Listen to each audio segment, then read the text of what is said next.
Hello guys welcome back to my channel Chinu's good life Odia blog ये मु बनाऊँ नास्ता ब्लॉग स्टार्टिंग कर बढ़िया बढ़िया मजेदार खाइबा मम्मी को यहाँ देदेबा पचार केमी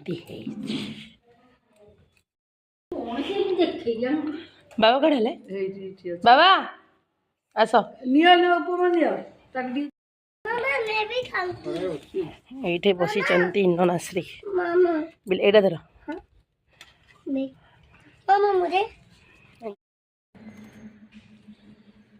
बिराटे बस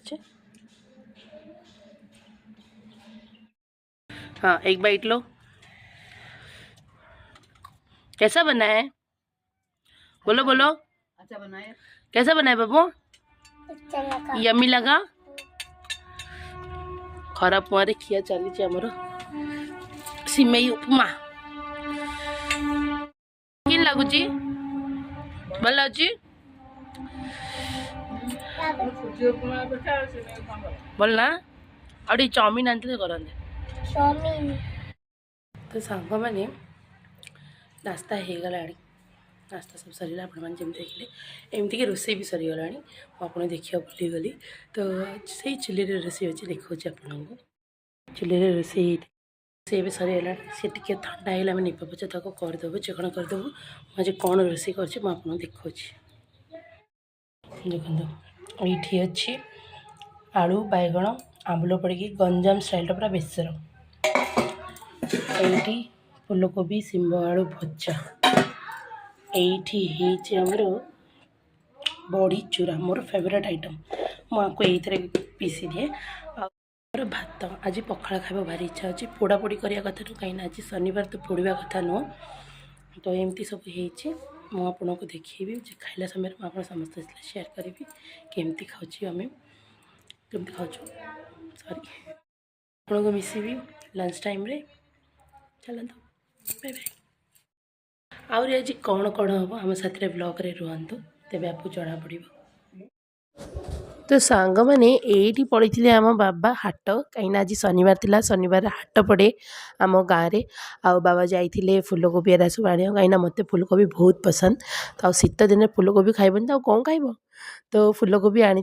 तो आज बाबा मुझे पचारि केते टंका अच्छी है कहीं हजबैंड आउ मुझे तो 10 टका लाखी नहीं आसलु बाबा आज आनी 20 टका टी दाम बढ़ी जाइए आउ ये आनी भंडा आनी केजी आउ बैगण लंका एमती किसी नहीं आसछन्ती देखिपारे भंडा लंका बैगण आउ कखारू टमाटो एमती सब नहीं आसते आलू प्याज भी नहीं आसते बहुत सारा परिबा नहीं आसते आउ हजबैंड केते परिबा आनिकी एमती सब हैला परे आमे पळैतिलु लंच पे आउ लंच रे हमर हेची आज पखाळ खाइबा हेची जेहेतु श्रद्धा को टिके ठंडा अछि ताको मु गरम भात डाली तरकारी सब देबी आउ आमे नेबु पखाळ लंच सरला परे झियो को सुआई देइतिलु आउ से उठला पर आमे पळैतिलु हरि बाजार देखुथिबे ता पापा आउ श्रद्धा दी जन जा बाजार रे अछंती एठी गोटे मिठा दुकान आमे टी मिठा नहीं आस्तिलु काइना मो ससुर उठी कि बुंदिया लड्डू खाइया थिला तम नहीं कि आस्तिलु हरि आउ सौदा पत्र आणला परे मु टिके जाइतिली मैचिंग सेंटर को कहीं जो भाणीजीर ड्रेस हम ताप कपड़ा कौन नबार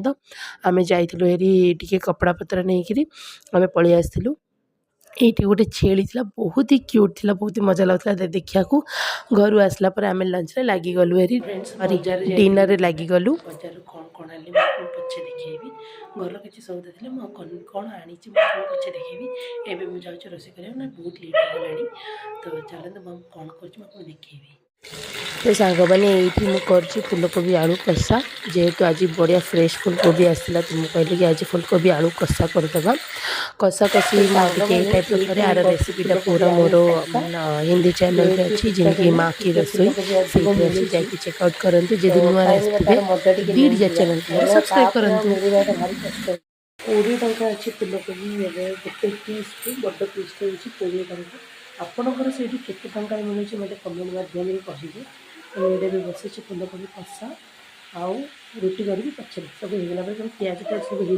तो से आम बहुत निगा निष्ठार कम करते से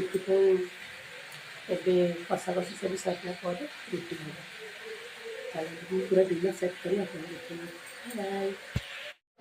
ଏଇଠି ହଜବେଣ୍ଡ କ'ଣ କରିଛି ନା କ୍ୟାମେରା ଧରିକିରି ବସିଛନ୍ତି ଦେଖାଉଛନ୍ତି ମୁଁ ହିନ୍ଦୀରେ ବାଢ଼ୁଛି। ତ ଆଜି ଫର୍ଷ୍ଟ ଟାଇମ୍ ସେ କହିଲେ କି ମୁଁ ତମର ଭିଡ଼ିଓ ଦେଖିଛି। ମୁଁ କହିଲି ଠିକ୍ ଅଛି ଟିକେ ହେଲ୍ପ କରିଦିଅ।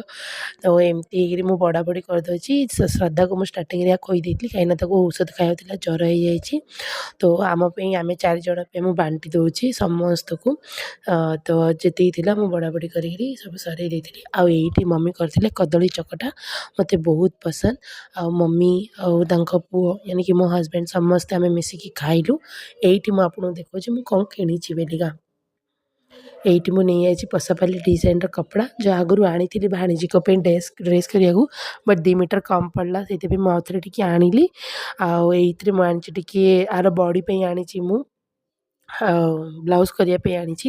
ଆଉ ଏଇଟା ମୁଁ ଲେୟର୍ ଦେଖି ମୋର ପ୍ରପର୍ ପୁରା ଲେହେଙ୍ଗାଟା ହେଲା ନା, ମୁଁ ଆପଣଙ୍କ ସହିତ ସେୟାର କରିବି। ମୁଁ ତ କଟାକଟି କରିନି କାହିଁକିନା ଟିକେ ଟାଇମ୍ ହେଉନି। ଆଉ ଏଇଠି ଆଣିଛି ଟିକେ ସିନ୍ଥେଟିକ୍ କନା ଅସ୍ତ୍ର ପାଇଁ, ସେଥିପାଇଁ ଆଣିଥିଲି ସବୁ। ହଜବେଣ୍ଡ ଯାଇଥିଲେ ସଉଦାପତ୍ର ଆଣିବାକୁ, କିଛି ପରିବା ଆଉ କିଛି ସଉଦା ନଥିଲା ସେଗୁଡ଼ା ଆଣିବାକୁ ଯାଇଥିଲେ। ଆଉ ମୁଁ ଯାଇଥିଲି କପଡ଼ା ସବୁ ଆଣିବାକୁ। ମୋତେ ଆହୁରି ଲେସ୍ ମିଳିଲାନି, ଲେହେଙ୍ଗା ପାଇଁ ମୋଟା ବର୍ଡ଼ରର ଲେସ୍ ମିଳିଲାନି। ସେଇଟା ମୁଁ ଆଉଥରେ ପୁଣି କାଲି ଯିବାକୁ ପଡ଼ିବ, କାହିଁକିନା ମୁଁ ତାକୁ କହିଛି ସେ ଆଣିକି ଦେବେ, ସେଥିପାଇଁ ମୋତେ ଯିବାକୁ ପଡ଼ିବ, ଆଣିବାକୁ ପଡ଼ିବ। ତ ଏମିତି ହେଇକିରି ଆମର ତ ଡିନର ହେଇଗଲାଣି। ମୁଁ ଆପଣ ଦେଖିସାରିଲେଣି କି କୋବି କଷା ଆଉ ରୁଟି କରିଥିଲି, ଆଉ କଦଳୀ ଚକଟା କରିଥିଲି। ବହୁତ ବଢ଼ିଆ ଲାଗୁଛି କଦଳୀ ଚକଟା। ଆପଣମାନେ ଖାଉଛନ୍ତି ନା ମୋତେ ନିଶ୍ଚିତ କମେଣ୍ଟରେ ଜଣାନ୍ତୁ। ଆଉ ଏମିତି ଆମେ ସବୁ ଖାପିଆ ସରିଲା, ବସିଛୁ ଟିକେ ଗପସପ କରିବୁ, କାହିଁକିନା ରାତି ଆଗ ଟାଇମ୍ ମିଳେ ସମସ୍ତେ ମିଶିକି ବସିବାକୁ। ଆଉ ଟିକେ ଗପସପ କରିବୁ। ଗପସପ କଲା ପରେ ଟିକେ ପିକ୍ଚର, ଆଉ ମୁଁ ଲଗାଏ ଜୟ ଜଗନ୍ନାଥ ଟିଭି, ମୁଁ ଟିକେ ଦେଖେ 12ଟା ରାତି ପର୍ଯ୍ୟନ୍ତ ଟିକେ ଦେଖିଦିଏ, ମୋତେ ଭଲ ଲାଗେ। ଏମିତି ହେଇକିରି ସବୁ କାମ ସରିଲା ପରେ ଆମେ ଶୋଇବାକୁ ଯାଉ। ଝିଅର ତ ଟିକେ ଜ୍ୱର ହେଇଯାଇଛି, ତାକୁ ମୁଁ ଗୋଟେ ରୁଟି ଆଉ କ୍ଷୀର ଟିକେ ଦେଇ ଦେଇଥିଲି ଖାଇବାକୁ, ଆଉ ଔଷଧ ଦେଇ ଦେଇଛି ମେଡ଼ିସିନ୍, ତା'ର ଜ୍ୱରର ଔଷଧ ଦେଇ ଦେଇଛି, ସେ ଖାଇକି ଶୋଇପଡ଼ିବ। ଆଉ ଏମିତି ହେଇକିରି ଆମର ଖାପିଆ ସରିଲାଣି, ସବୁ କାମ ସରିଲା, କିଚେନ୍ ସାଫ୍ ହେଇଗଲାଣି। ଯିବା ଶୋଇପଡ଼ିବା। ଏକ ଲୁଗାପଟା ଆଣିବାକୁ ଯାଇଥିଲି, ସେଇଟାକ ମୁଁ ଆପଣଙ୍କୁ ଦେଖିବାକୁ କହିଲି। ଯଦି ବା ଆପଣଙ୍କୁ ମୋ ଭିଡ଼ିଓ ଭଲ ଲାଗୁଛି ତ ନିଶ୍ଚିନ୍ତ ଗୋଟେ ଲାଇକ୍ ଆଉ ମୋ ଚ୍ୟାନେଲକୁ ସବସ୍କ୍ରାଇବ୍ କରନ୍ତୁ। ଆଉ କ'ଣ ଇନୋଭେଟିଭ୍ କରିବି ମୋତେ ନିଶ୍ଚିତ କମେଣ୍ଟ ମାଧ୍ୟମରେ କୁହନ୍ତୁ। ରହିଲି, ଜୟ ଜଗନ୍ନାଥ, ବାଏ ବାଏ।